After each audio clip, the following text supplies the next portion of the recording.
Culture Zef, c'est la culture au pays de Brest en 5 minutes. Mercredi 20 avril, tournage, salle Atalante, du plateau de nos confrères de Quartier Libre TV.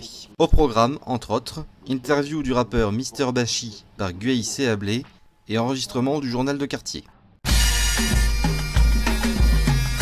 Jeudi 21 avril, à la galerie UP Art, vernissage de l'exposition Poussière d'images consacrée aux photographies de Doris Thuillier. L'exposition restera en place jusqu'au 19 mai.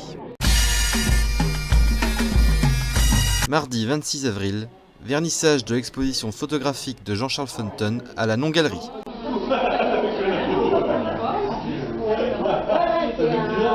L'exposition restera visible jusqu'au 29 mai.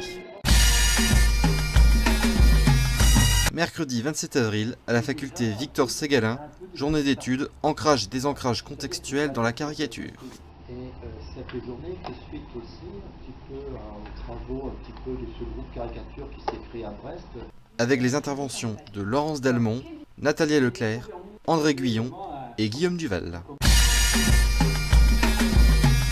Mercredi 27 avril à la librairie Dialogue, rencontre avec Joseph Chevanec, venu présenter son dernier livre, De l'amour en autistan.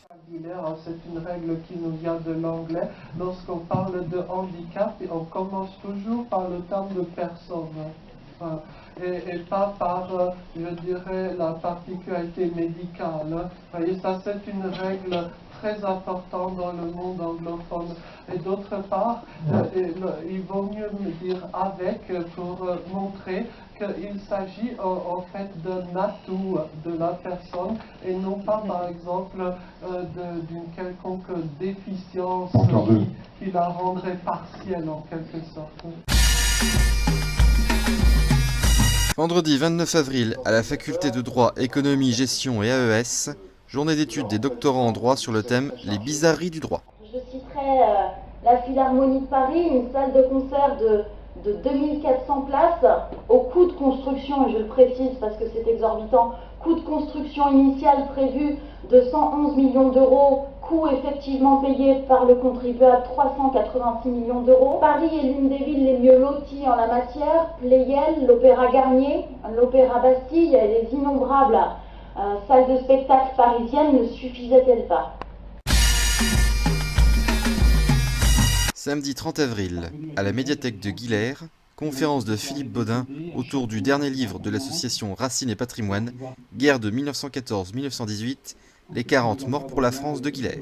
J'ai pu retrouver, en allant dans les archives de Guilher, etc., surtout dans les actes de décès de la commune entre 1914 et 1919, j'ai pu retrouver la trace de ces gens-là et d'autres qui n'étaient pas connus. J'ai été aussi beaucoup aidé par les gens de Racines et Patrimoine. Une conférence assortie d'une exposition d'objets liés à la Première Guerre mondiale. Donc ça, ce sont 2 médailles militaires qui ont sans doute appartenu à deux grands-pères de Séverine. Et ça, c'est la croix de guerre avec étoile de bronze. Et puis ça, c'est une médaille honorifique aussi d'anciens combattants. L'occasion de revenir sur des anecdotes édifiantes. En fait, une veuve de 1918 avait reçu au décès de son mari juste la photo de la tombe et une médaille. Et c'est tout comme commentaire. Voilà, son mari était décédé, on lui a envoyé la photo de sa tombe. Nous laissons le mot de la fin à Stéphane Le Tyran, éditeur de Côté Brest, à l'occasion des 4 ans du journal. Quand on parle de Brest, beaucoup disent le bout du monde. Moi, j'aime bien rappeler qu'en breton, c'est aussi la tête et la porte du monde. Le bout du monde, ça sonne comme une fin, tandis que la porte du monde coïncide avec le début d'une belle et longue aventure. À très bientôt pour un autre point culture.